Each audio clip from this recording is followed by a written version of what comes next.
Hi, and welcome to our first episode of the Xamani podcast. I'm Nika. My name is Manuela. We are mother and daughter, and we host Xamani retreats together, working with sacred medicine. And we want to start sharing a little bit about our journey with the plant medicine and how it has influenced our life over the past 4 years. So first, I would like to share that we are from the Netherlands. I'm originally born in Czech Republic. Manuela is half Dutch and half Czech. And after our life in the Netherlands, I moved with my ex-partner to Czech Republic and from there to Mexico. And this is the moment where I really started to work with plant medicine, with ayahuasca. I was guided to work with medicine because my relationship with my ex-partner was really toxic, and I was coming to the point that I was so desperate when I was living with him in Czech Republic that I actually really wanted to take my life. I couldn't imagine that there will be a way out for me out of that situation. And then like a kind of magic happened that my friend told me about Mexico. This was in the time of COVID. And she told me that she's going to move here, and I was so interested, and I started to look into it and how we could actually move, because this was always our plan to live in some Latin American country, but we just couldn't find a way. And so things happened, and when my ex-partner finally agreed to move, because some other people that he really looked up to were already here, that's when we came to Mexico, and we came to Playa del Carmen just by coincidence. We didn't know any better, we didn't know where to go, and somebody advised me to come to Playa because it's lots of fruit, and there is of course Caribbean beach and everything, and the life is really nice here. So when he finally agreed, within 2 weeks I arranged everything, and we just left everything behind. We just took one cat per person and one suitcase, and we came here. And from the first day, I knew that I will never leave. This was my new home, and I fell in love with this place, with Mexico, that I couldn't imagine how it was before.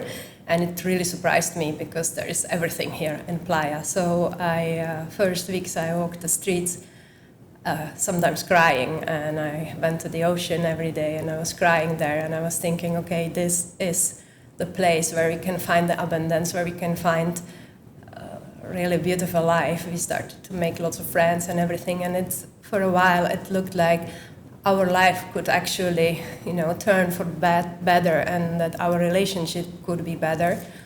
And I had this hope, but maybe in almost 1 year, it started to be even worse. And I started to look for the ways how I could help us, how I could make our relationship better, or help me to get out of it, because I was financially depending on my ex-partner for all these years. And I had plans and I had visions and I had dreams for what I wanted to create, but I couldn't get myself to it because I was constantly paralyzed in this relationship. And every time I kind of climbed out of the well, something happened and I would fall back down on the bottom again.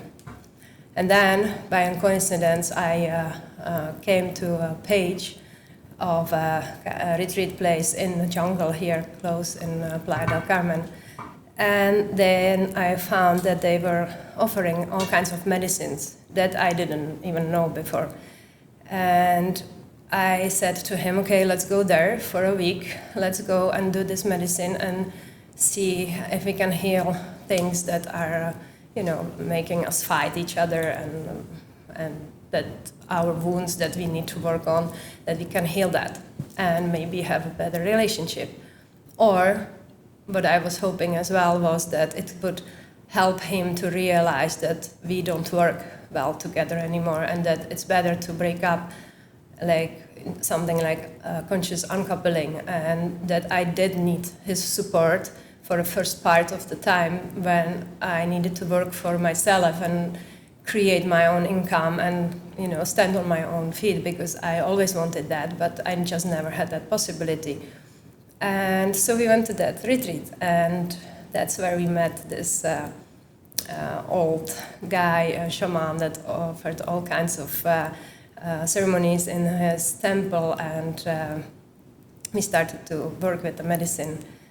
And the first medicine that we used was Kambo to clean our body. The second medicine was Bufo Alvarius, which actually is also called Kiss of Krishna, and that kind of shoots you to the source and, makes you meet God, but also first time that I could feel some kind of self-love and started to heal all the self-criticism and all these things that I've been carrying my whole life, old patterns and programmings.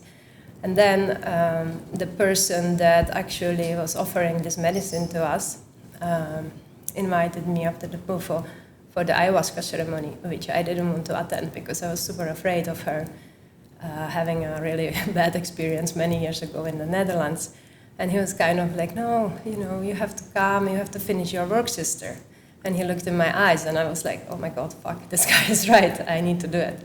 So that's how I came to my first ayahuasca ceremony that actually showed me incredible future option for me and possibilities that I couldn't even dream of before. And she was the one that started my healing journey from this toxic relationship, because she told me, you have to go to celibacy to heal. And not only from him, but all the partners before and all the things that I've been through.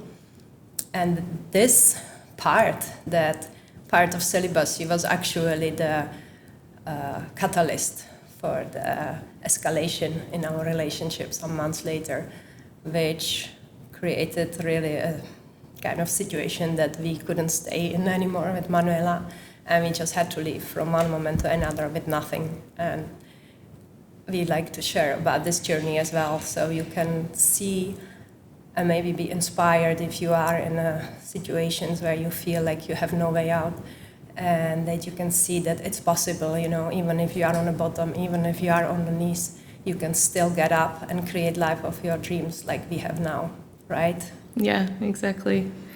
So wow, what a story. I was doing a yoga teacher training in Colombia, and in that period my mom moved to Mexico, to Playa, and I decided to visit her for 2 weeks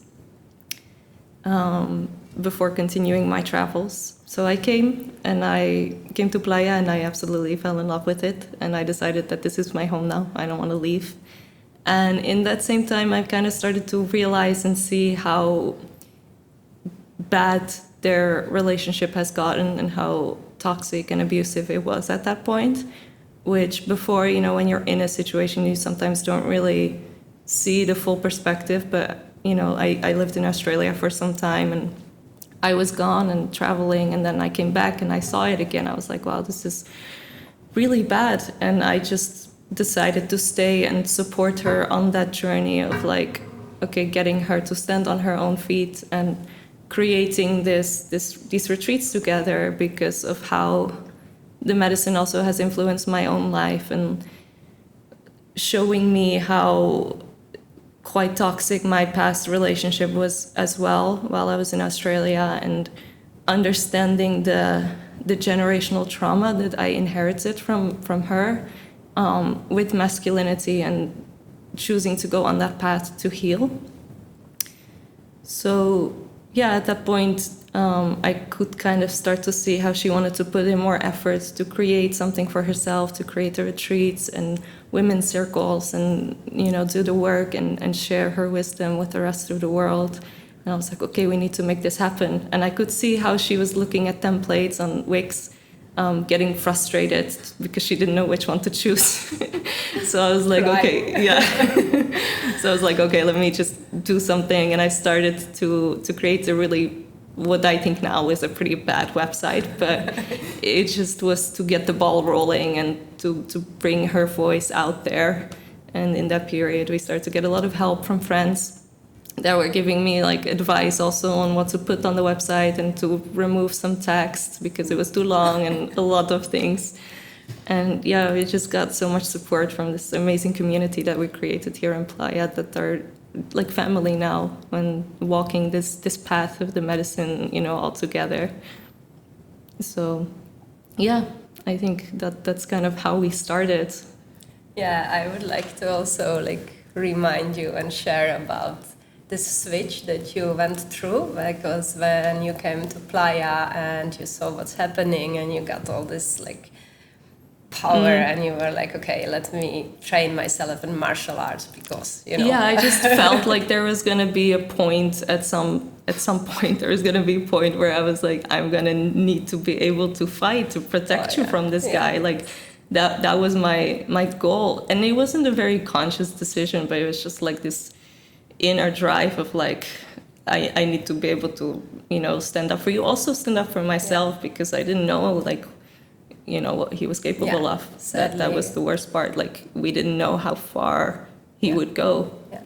So I started to train martial arts here in Playa. I was working or training like 6-7 hours a day and training for a fight at some point. And then I think 2 or 3 weeks before I was supposed to do that fight, I have my first ceremony here with Ivan. And in that ceremony, the medicine just like really, I feel like touched my feminine side and my creative side. And she told me to stop fighting and start picking up the guitar and start singing and working with this music, which I discovered or kind of rediscovered that this is like my passion. Or this is my voice in this world. It's through music.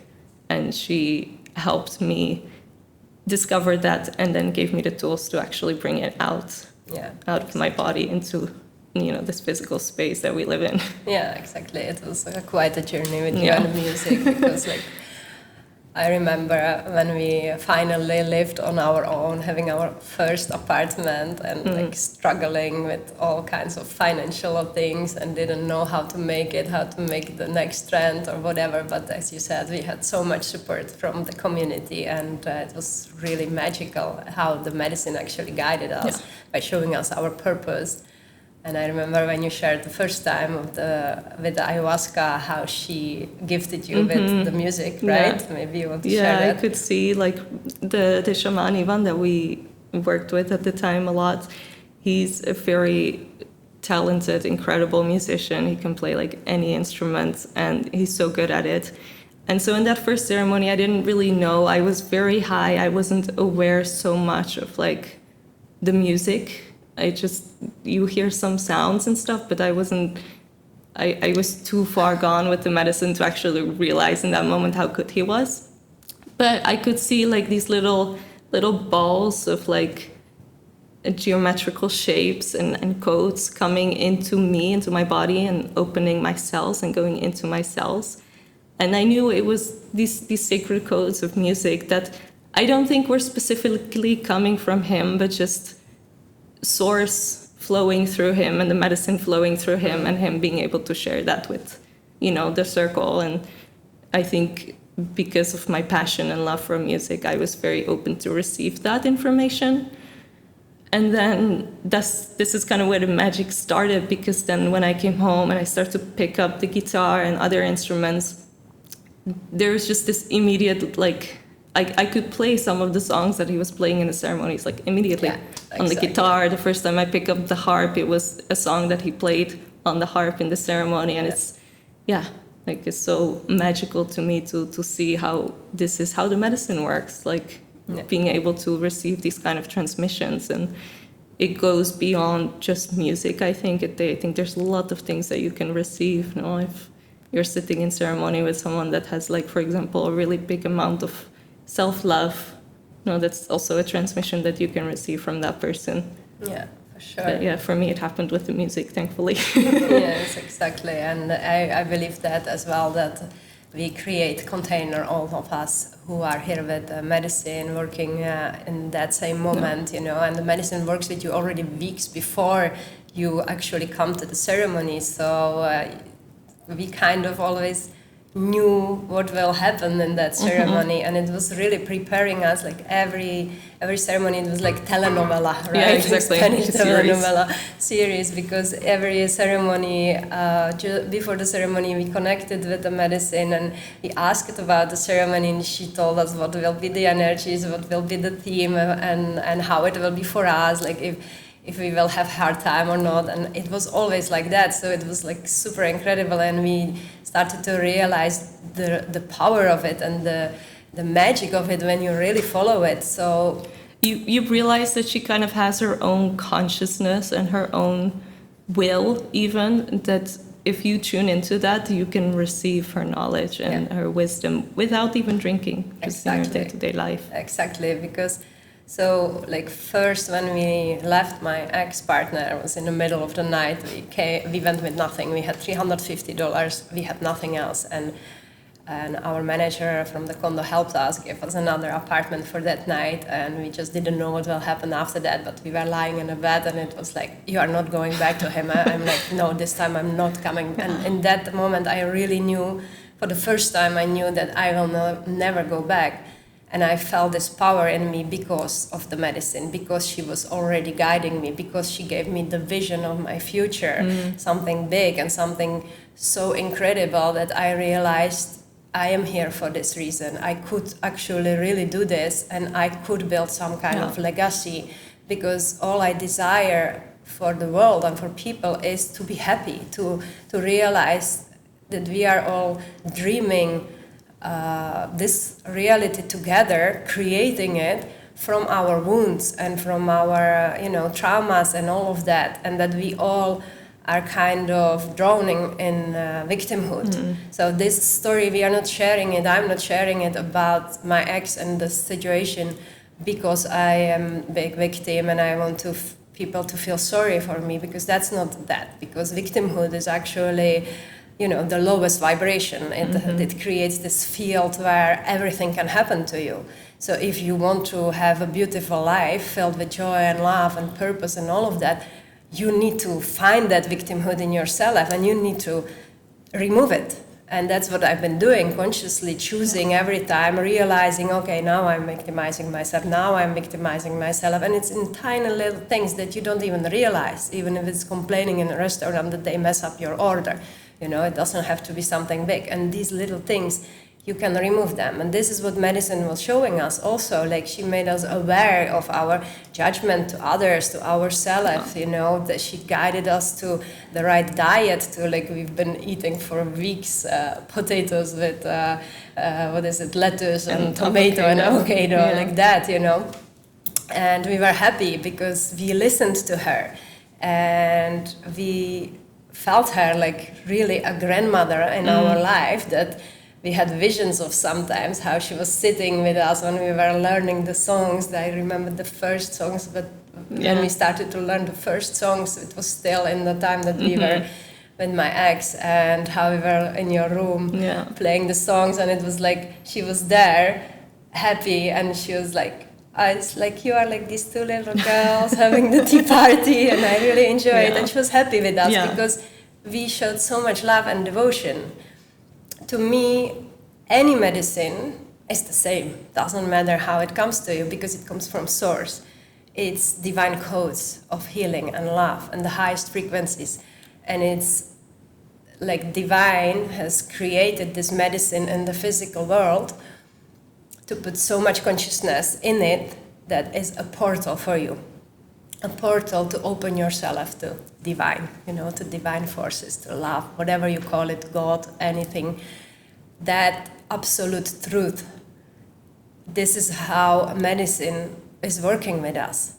But first, it needs to remove all kinds of things from you, because we are so filled with patterns and running programs we don't even realize. And this was what Ayahuasca was showing us. She was showing us our own patterns. And even before I left my ex, the 9 years I was with him, I was healing my childhood traumas. And every time, we were even joking about it, right? When you had some issues, because we realized how, the lineage and the generational traumas go. So we sometimes were like, hey, you need to, like, you need to heal yourself. And then she was like, yeah, okay, Mom, would you please do something about it so I don't have to, So you can have fun also with healing, but it's a serious business. It's a serious thing. And we also want to, show who we truly are and how our vision is really to help people, not because we want to be famous and good or whatever. We really want people to understand that there is always a way, because we found that way as well. And maybe your way is different, but this is what we can share. This is what works for us, and this is what we want to share with the world, because how it transformed our lives so much from one, how do you say that? Like one moment of having nothing. No, like one extreme to another, basically. Yeah, exactly. That's the other part of what we want to share here today is like, okay, so I say we left with $350 in the middle of night with nothing, and just like that we became homeless, which was actually already one of the biggest fears that I had here, be homeless in Mexico. Yeah. But luckily, before that, all these months that I was kind of breaking up with my ex, it was a long process of 9 months as well. In that time, I started to create community, and in that time, we started to go to ayahuasca ceremonies, and that community actually really helped us. So it's very important also in any situation that people find themselves and struggling and feeling like, this desperate and there's no way out. It's so important to have community and to have people around you that care, because they can truly help you. And I think the greatest help that we've got to be able to work with medicine was from Ivan. That I remember that first time, it was in September, that some people came back from their summer traveling. Yeah. And came back to our event that we had, like weekly going breakfast, we called it Loving Beings Breakfast, and a lot of people came. It was a really popular event. And in that time I started to do the ceremonies, and then some people were like, oh my God, Nika, you look amazing, what did you do? And I was like, yeah, I'm doing ayahuasca, and they were like, okay, I need that, I want to do it with you. So I started to invite people to it, and then I asked Ivan at some point, like, okay, hey, I have some people that want to come with us, and do you think you could do something with the price for me? Because I had no money. And my ex didn't want to pay for it anymore, because obviously ayahuasca told me to go in celibacy, and he didn't agree on that. Of course he's not going to pay for it. No, of course not. And I sent him this message, and then I remember I was crying for half an hour in the shower from shame. Like, I felt so ashamed that I had to ask something like this. And then he didn't reply. And then we collected all these people, and we came to the ceremony with 16 friends. Yeah. And everybody was like, oh my God, Nika, this is how, it was crazy. And he came to me and he said, of course you don't have to pay. Just bring me some people, and you can come, and bring some more, and your daughter can come. And this was for him. And he said, like, you are family. Yeah. And I was like, oh wow, this is, and I know this was the medicine. Medicine wanted us to do this. Medicine wanted us to come to this, on this path, and to have this journey and heal, because she knows where we go. She knows our plan, like our soul plan and our original divine design. She knows, because it's Divine Mother. So she just calls, and that's what she told me one time also, like, I'm calling everybody. It's just their ego that doesn't allow them. So she knew that this was our place, that this was life, that was meant for us, because I think also because we responded so well to her first, information and the things that she showed us. Our homework. We did the homework, yes. And so she opened this path for us through Ivan, actually, and later also Pamela and people that we work with. And little by little, we started to do more and more, and started to more engage in ceremonies, helping our people that came with us. And my processes were always beautiful and short, and then I was just in this beautiful, amazing space.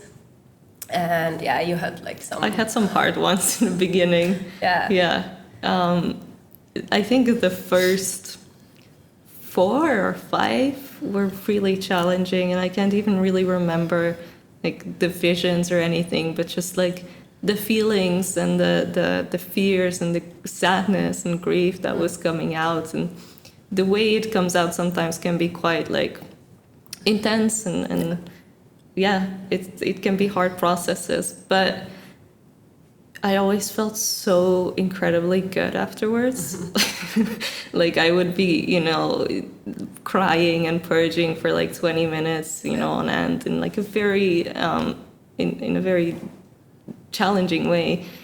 And then the moment it's done, you're like, wow, I really released this like deep pain or deep anger or whatever it was from my being. Exactly. And I get to live the rest of my life without it now. Like that's amazing. Yeah, exactly. Yeah, I remember many of these moments that I was sitting next to you, and I always cherished these things also, like being on this journey together, understanding what we are doing together and how it feels, and how it brought us so much closer and helped us to create this, this beautiful thing that we are doing now with the Xamani retreats, with helping other people to navigate their life's journeys and go from self-criticism and self-judgment and disappointments and dissatisfaction with their lives, and finding the purpose and finding the self-love and feeling good about themselves, and being excited about waking up and starting the days. Yeah. This is why we are doing it, because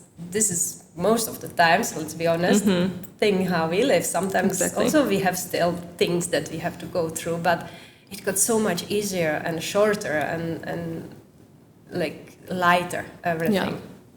And so when we had this opportunity to start to come to the ceremonies, and we also realized, like, of course we are still in Mexico, can be some danger here, and maybe it's not really, it's not really happening so much, but of course you feel this kind of, like, I remember I didn't even want to let you go with a taxi somewhere, because you just don't know, like it's a foreign country and there's so much talking that happens about what supposedly happens in Mexico, that it's normal to have these kind of fears. And I think like we tried our best to create a community here where we can guide these people to safe ceremonies and bring them there and bring them home in safety, so that there's no risk of anything bad happening to anyone that we know.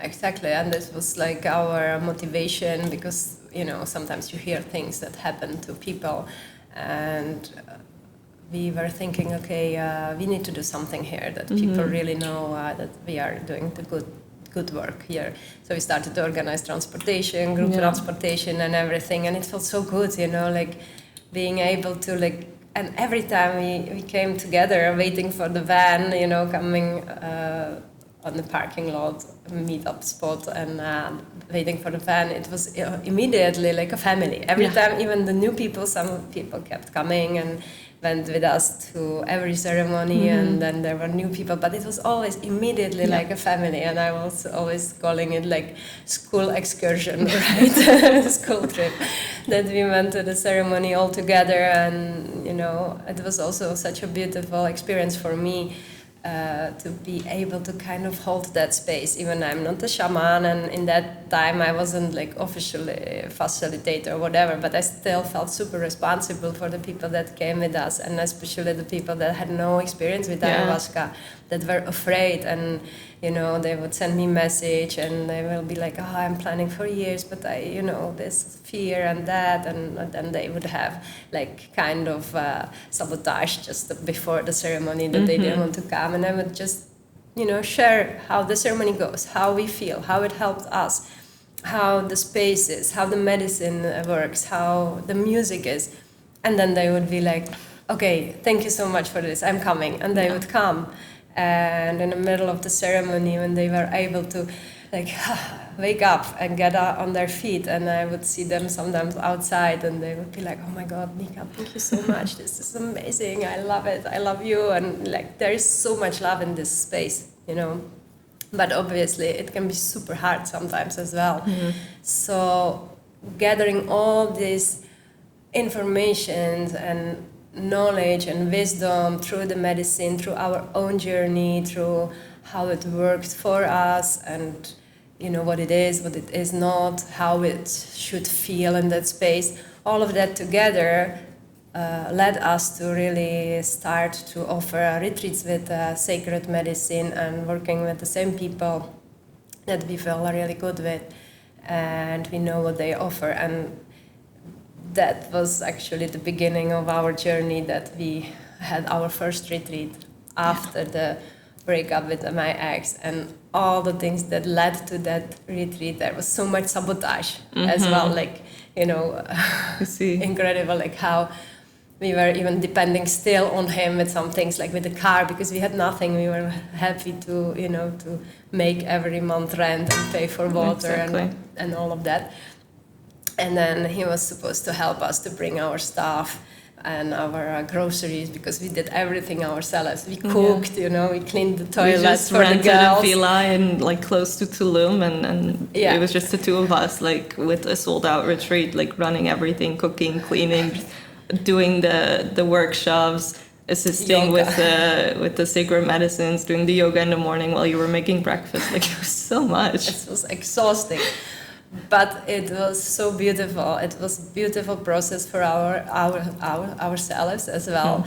And we had 3 girls that were incredibly encouraging and supportive in what we've been doing, and they truly took a lot out of this in this retreat. And we had also 3 girls that really kind of hated us, but okay, that can happen as well. Right? It was a very beautiful first experience, because immediately we learned how to deal with everything, with people that don't work so well with us, or our energy doesn't match their energy, and we learned a lot from that, because still we kind of felt like love for them, but it just didn't arrive. And at some point we just couldn't do anything right anymore, which is perfect, because you cannot really accommodate everybody, and you cannot force someone to start healing if they're not fully ready yet. And that's the thing. And so we did our best, and that retreat we didn't make any money. It was I think we actually lost money. We lost money that we didn't even have, but what happened was really magical. And that's why I'm sharing also this part, because it's not always just good. It's not everybody loves you. Sometimes people don't, and it's okay. But the confirmation for what we did and the work we put in it, and what it meant for the girls that really participated in the exercises and everything. One of the girls actually booked her flight on the wrong date, and she asked us if we knew where she could stay for one night, and we just invited her to our home. And that time we moved to jungle, close by here where we are now. We offered her to stay that night with us, and we would take her for a breakfast next day, and then help her with a taxi to go back to the airport. And we were also selling some little things like feather earrings and shipibo bags and things like that.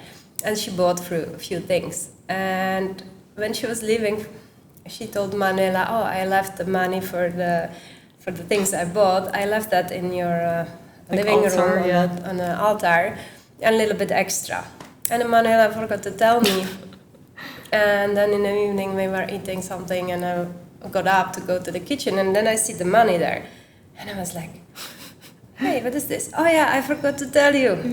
She left it here, and something extra." And I took it, and I see like $200, like regular dollars that I knew.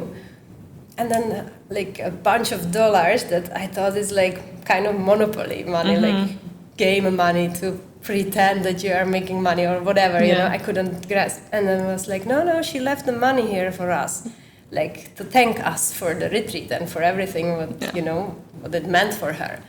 And I started to count it, and it was $2,400. And oh my God, I cried on my knees. Tip on top of what already the retreat she paid for already, She gave us this as a tip because she loved us, she loved our work, she loved what it meant for her, how it helps her to look at herself with love and respect, and find the difference between feeling unworthy and worthy, and all of that in 1 week. And I think that was an incredible testimonial for what we've done. Yeah, for sure. And that gave us, so much inspiration to keep going, because sometimes it was hard as well, also working with medicine, you are on this path, you go through so many processes, right? So you are not always... It's not always like rainbows and butterflies. Exactly. It can be very difficult at times. Yeah. And that actually inspired us also to start to hold integration circles that we offer after each ceremony, and that we also do in our retreats, because integration is super important. And even if you can't understand always what the medicine is telling you, there will be turmoil in your life after that. And it, of course, depends on every person, right? I remember even before the ceremonies, that's why we also offer the preparation for people, because I remember sometimes before ceremonies how you were like 2 hours before, like, I'm not going. And you angry and sad, and the whole process. The whole process, back to bed, and then 5 minutes before leaving, okay, I'm coming. And that's normal, because you have resistance, There are changes happening, and your mind and your ego, they don't want that, because it's safe like this. Maybe it's not always amazing, and it's not the life you want, but it's safe, because it's familiar. And the medicine is showing you something new. So she showed me what I can create, and I started to live my life every day with a focus on that. And that actually led me to having what I have now, or like what we have now. Like I have an incredible husband, a man that loved me for years before we got together, and I didn't even know. And I have an incredible apartment where we live together, and you have an incredible... I just moved to the same building, so I also have an incredible apartment. Exactly. And like for fun, we started to manifest things, when we were still together alone and like barely making it, we were like, oh my God, we need a car, because honestly, going on these local buses with all the bags and yoga mats and instruments and go to the ceremony, it wasn't really a pleasant thing, or with your groceries or whatever. So we just started for the fun. It was like, okay, let's manifest a car. And the fun thing is, like, when you don't have any money, you can manifest whatever car you want, because you cannot afford it anyway. Exactly. And so the funny thing of this was, the moment we started to talk about it, you remembered that when you finished your driver's license back when you were 18 in Czech Republic, my aunt offered that she wants to buy a car for you, right? And you went to Australia, so you didn't need that. So in that moment, you were thinking like, let's ask my grandma about this. Maybe they still want to kind of support us. And we really didn't have a good relationship in that moment with my mom. And we didn't see my family much. And I didn't talk with my mom for a period of time. And so you called her and started to explain her. And then she said, oh yeah, your grandfather told me last that he wants to send you some money. And it was quite a lot for us, right? And the interesting thing was that the moment he told my mom that he wants to do it, was actually the same moment we started to manifest the car. And it would be kind of enough for some trashy car that we could pay for. So that moment we started to like feel that this thing is like becoming a real thing, right? And I was listening to kind of subliminals or something like that in that time, and to attract more money and all of that. And there was one particular sentence that was saying, oh, people just love to give me their money. And you said then, oh, maybe you should just try it with a car. And I was like, it should be actually as easy as like, okay, here are the keys, here are the papers, here is the car, And we just had fun. Like we were thinking, okay, let's manifest BMW, because that was always car. I had it before, and it was car that I loved. And so remember how we went on the street, and suddenly everywhere BMWs all the time. Everyone was driving one. Everybody. No other cars in Playa. And we were like, okay, where do we find the key? When do we find the key?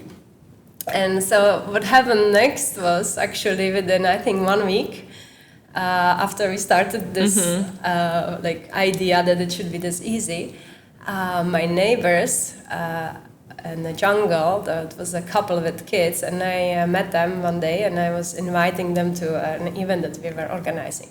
And they were driving a Jeep, like very nice, I don't know what it is, SUV, nice new Jeep.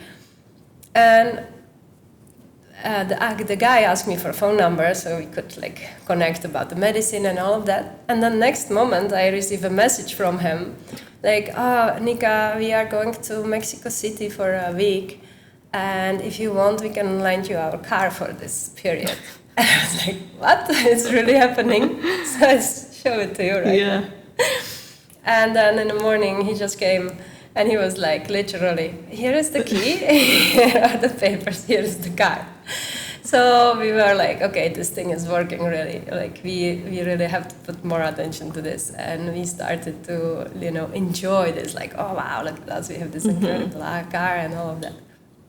And in that time, I already was in a kind of long-distance relationship with my husband-to-be. And he was coming after the week, right? So we had this Jeep for a week, and the last day I had to bring it back. My husband told me on the phone, okay, just rent a car to pick me up from the airport, and then maybe it's better you keep it for a while, because he didn't want us to walk everywhere and all of that. So I rented a car online, some kind of Jeep Renegade, whatever. And when we went to pick it up, you remember? Yeah, I do.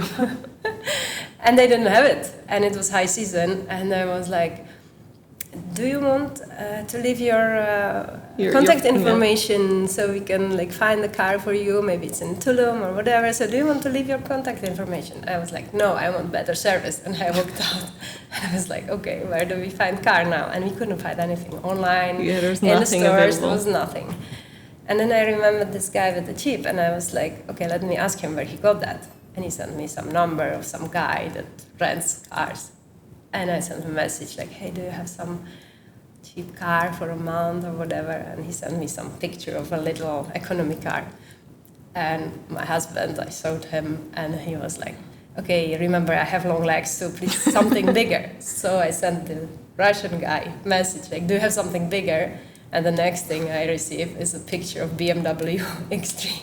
So within 3 months of starting to manifest the BMW from having no money, we had one. Exactly. Yeah.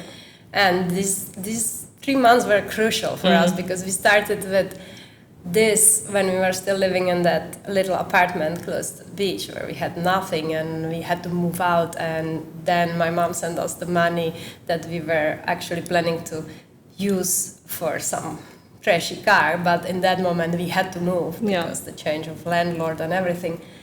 And we moved to the jungle. That was actually my dream for 1.5 years. And that was the jungle where I first came when I started to work with the medicine, where all the ceremonies happened, where I felt so home. And I finally got to that place. And then we had our first retreat, and we received more money, and that was where everything started to change for us, really, because we kind of shifted out of that fear and scarcity. Sometimes I really had that, and I remember that. It was so hard to watch and witness. Sometimes it was really, and I couldn't do it without you, because the support that I received and the encouragement every time and everything was so amazing. And I always also had this vision, like, I want to do it for you, I want to give you a better life as well, because that's what mom's supposed to do, And I felt so guilty about all these years of, staying in that toxic relationship and not being able to find the way out, but also seeing how it influenced you. And I was so proud when I saw your journey with the medicine, and I felt so sorry when you had hard times, and I knew that this darkness that you've been releasing, that was also connected to that situation. That was really also hard to watch, but also, like, I was so proud. Like, I was thinking like, oh my God, you are so courageous. I don't know if I could bring so much courage and go again and again and after all of this. But you kept going, and the person you are today and what you are doing today, and like the confidence that you are doing things with compared to where you were before. And the same goes for me. I mean, I was the medicine just completely changed how we see ourselves and how much we love ourselves and respect ourselves, and it really brings, like, it highlights kind of your talents, I think, for you to like look at that and be like, okay, well, I am actually really good at that. And like with that, it's not the ego that comes, but just the confidence of like, okay, I know what I'm doing, and I know that this is my purpose now. Exactly. It's like, she lifts the veil so you can see your original divine design, what your soul is made of and what you came to do here, right? That is covered under all this mud of what we are going through in our lives sometimes. And some people have really horrible lives. And I mean, ayahuasca showed me as well that, I've seen the most horrible things that people live. And I was just crying and praying for the people in those situations, because I was like, I realized that what ayahuasca does is she brings light. For me, when we drink her, it's pure light. And when the light is coming into you, it will illuminate the darkness that can't hide anymore. And for sometimes in ceremonies, I remember feeling how somebody was purging horribly. And I realized, wow, this is like the first time that light is coming into this person.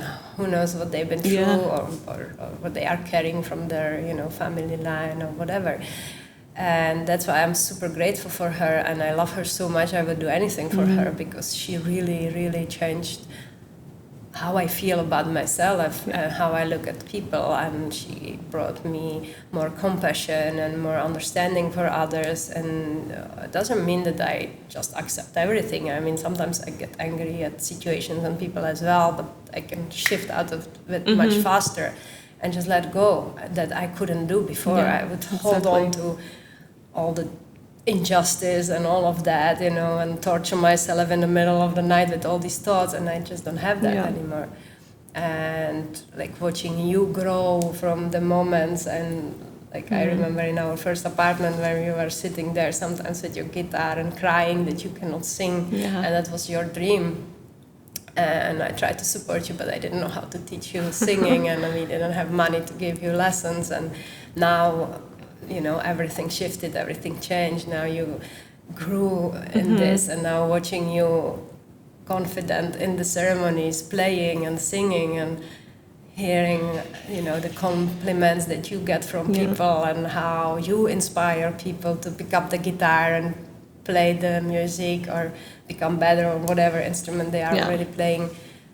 That's so beautiful, and so young. So young, and already having this kind of power in your life over your own life, that is really beautiful. And I know that I'm a strong manifester, but also you are, because we do it all together and we manifest things, usually kind of same things together. Like, exactly. I have manifested this apartment that I wanted years ago, but I would never even imagine that I could ever live there. And now I live there, and now I thought, okay, it would be amazing if you live close by now, next door or whatever, and now you live just across the hall. Exactly.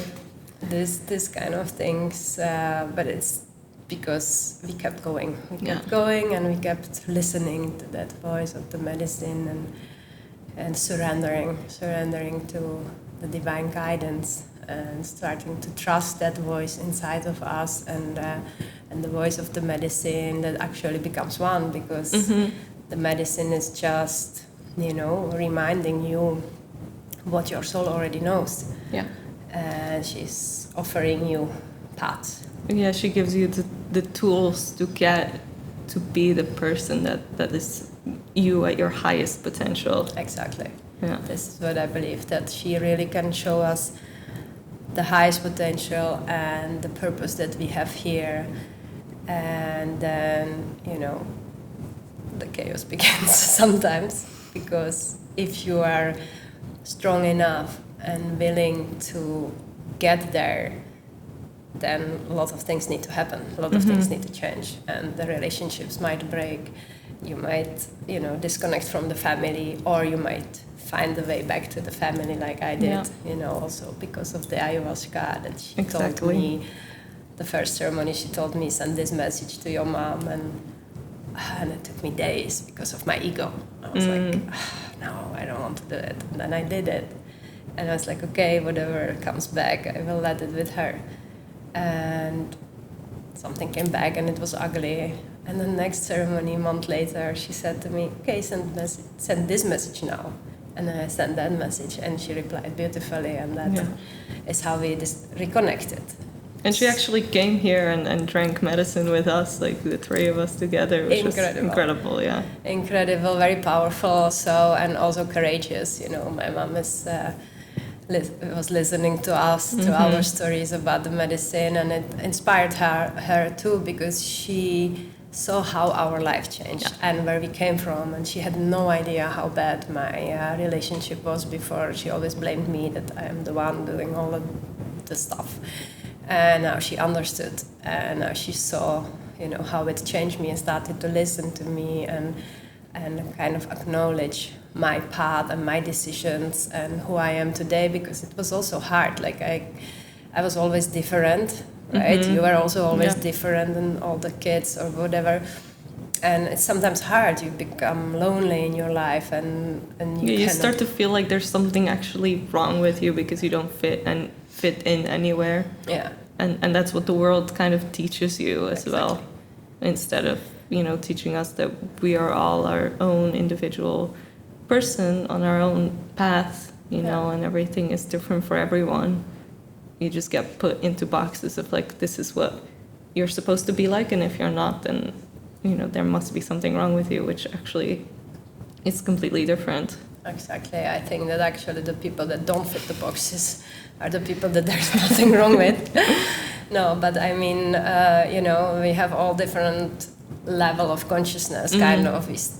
We have kind of same journey here in this world. We are coming from some kind of darkness, and we are coming or going to the light, trying to find our way back home. And also I've been in a position where I was pushing others, like, oh, this is how you need to do it, this is the best thing, and whatever. And also that medicine took away from me, because I don't want to push. I want to teach by being the example. I want to be inspiration for others. And when people come to us, they come for tools and for wisdom that we can share. And I'm not saying this is the truth, this is the absolute truth, but it is what worked for us. And I see how it works for other people when they come to our retreat. Exactly. And I see how it works for you, and I see how it works for my mom as well, how, she changed as well, and came even to the point that she was like, okay, let me try this, I want to try this. And afraid as she was, she still drank, and it was such a beautiful experience being with three of us in the space, and I was like always like focusing on her until the medicine told me drink more and just lie down and let her, I take care of her and just, enjoy yourself.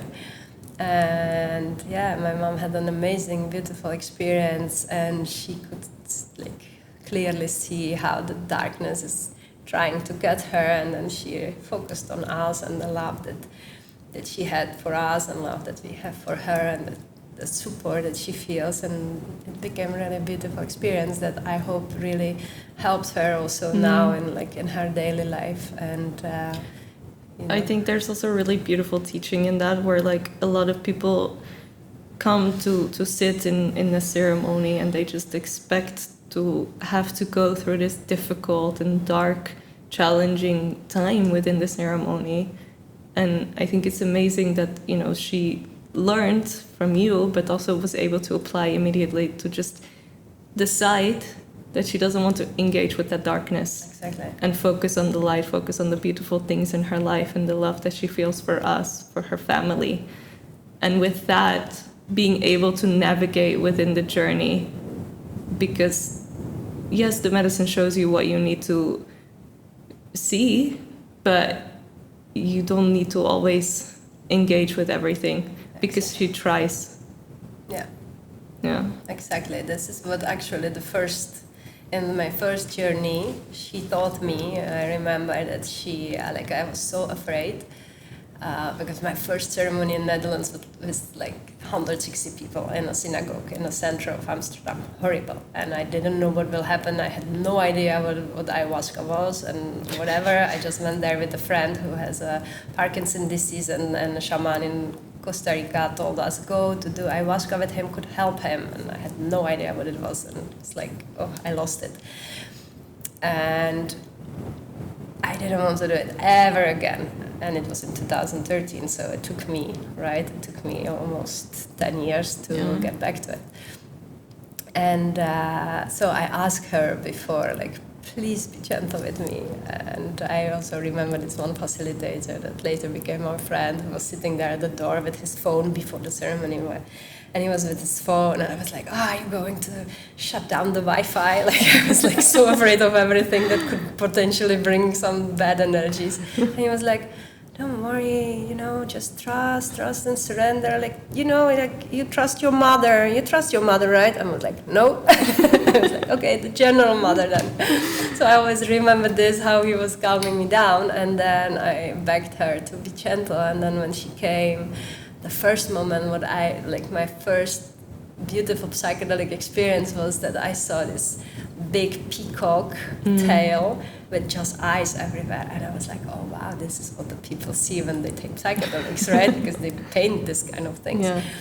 And then she took me on a journey, and the shaman told me before, every time, please think about your breath. That's very important. This is like when you have a little bit more hard time, breath is what brings you back, right? Your posture, sitting straight when it gets too much instead of lying down, and breathing deeply. So the ayahuasca would take me to some level, show me things, and then it was always during one song, and then there was silence, and then I heard in my head the shaman saying, just breathe. And I was like, oh yeah, I remember.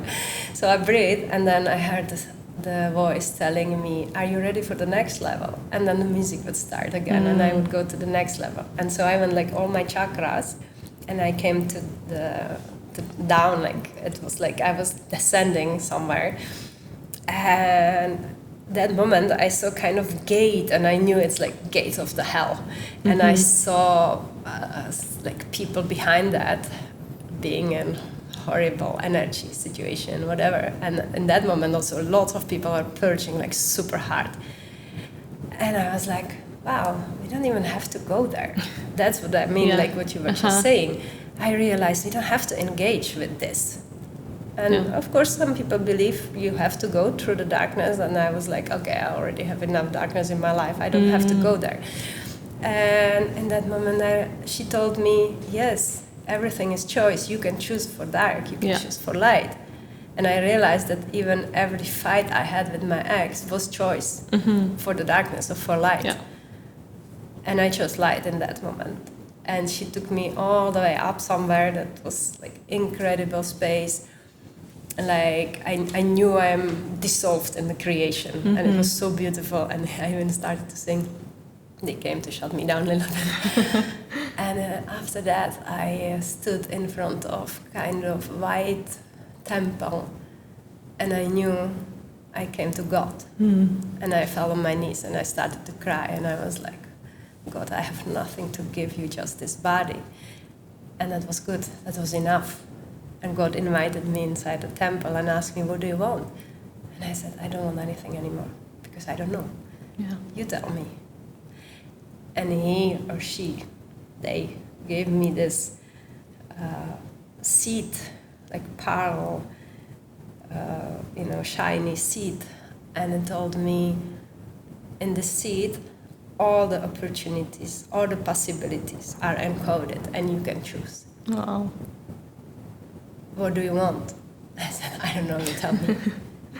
And in that moment, I received a design for a temple of Sacred Union, a beautiful incredible, beautiful temple. And that became my focus. I was like, okay, this is what I need to create. This is what I need to build. I'm going to build this temple. And I started to receive all the information and details, what to put where, how to build it, what materials to use, what for reason, and how the surrounding needs to look, and how I can create like retreat center around this temple where we will work with the medicine and teach people about true love and purity, and how people from whole world will come to us to work with the medicine and to learn, because also on the other hand, I want to work also with couples, for example, that are like looking for, how to bring more intimacy and true love in their relationship and remove all these patterns that we in a society that we learn like this is normal, this is how relationships are, you fight, you do this, you do that, or you are kind of having your own lives. But for people that really want to live like this sacred union, that's a different story. And this is where I started to realize, because I was always asking them, or before I was asking the medicine, please show me how I can do this work. How can I, do it in the best way, purely, and really with, with love and with whatever it needs to be, but pure. And this is what it shows me, to create this and open this kind of space where people can come and work with medicine to purify, that they are able to embody this divine love first and then share it as couples with each other. This is actually the ultimate goal that I have, that medicine offered me. And so from that moment I started to do all the things that were the path to this. And obviously we still didn't build the temple, but we are working still on the path towards that. We are on that path, and we are maybe halfway, because we already have an incredible space now where we can work, and where medicine brought us to as well. Again, the first time we came to this place, which is called Castle, it's in the jungle, and it's a huge villa that is very unique architecture. And we came here for one ceremony the first time, and I was like, oh my God, what is this place? I need this. And again, in that moment, I still had no idea how to pay my rent, and I just knew I need this, and it was really expensive. And I started to focus on that. In every ceremony, I was dancing here in the center and claiming this space and cuddling with the pillars and sitting on a toilet, imagining that this is my throne and that I'm in my castle and it's mine, And in that first ceremony, I had visions of the spirits of this jungle and this house, how they were welcoming me here, like this is your home. So deep down, I knew this is my place for now. And it took 1.5 years to manifest that we actually got it, right? So we know that it's possible. And this is what we also want to teach people in our retreats, right? Exactly. So a journey from nothing, barely, from being homeless to sleeping, in the house of our different houses of our friends, and not knowing how we will survive, how we will make it, with huge fear that I had in that time. Like, I don't want to live here. Like, that was my biggest fear, that I will have to go back to Czech Republic and, depend on my family and beg for help and all of that. It was so horrible. And then your support and always no, we are... We're doing this. We are doing it. We get there. Don't worry. And, reconnecting with divine and starting to open myself for receiving this support that those frequencies that actually we can transform in material things. That is what manifestation is, right? Exactly. We open ourselves for those frequencies and we remove everything that keeps them away, and then we start to receive the things. And we have to allow ourselves, because a lot of people don't do that. Because why? It's hard. We don't love ourselves. And this is what we want to do. This is what it's about. The medicine, just another tool to love yourself. and with our guidance, with our program that we have in the retreats, with the medicine that we have, with the music and everything all together, I think that we created something really unique and beautiful. And also like hearing the testimonials of the people that work with us, and also, you know, the compliments of our friends that saw us when we started and compared to now. I think we kind of proved that we know a little bit about what we are doing, you know, and that is really amazing. And I couldn't wish for something better in this moment. No, me neither. I really feel like the medicine led us to be exactly where we are supposed to be right now. Yeah. Yeah. I love you. I love you too. Thank you so much for listening and tuning in. And if you liked us, stay in touch with us on social media. We have Facebook and Instagram on Xamani Retreats. And for more information about us and our upcoming retreats, you can check our website. All the links will be linked in the description. And thank you so much.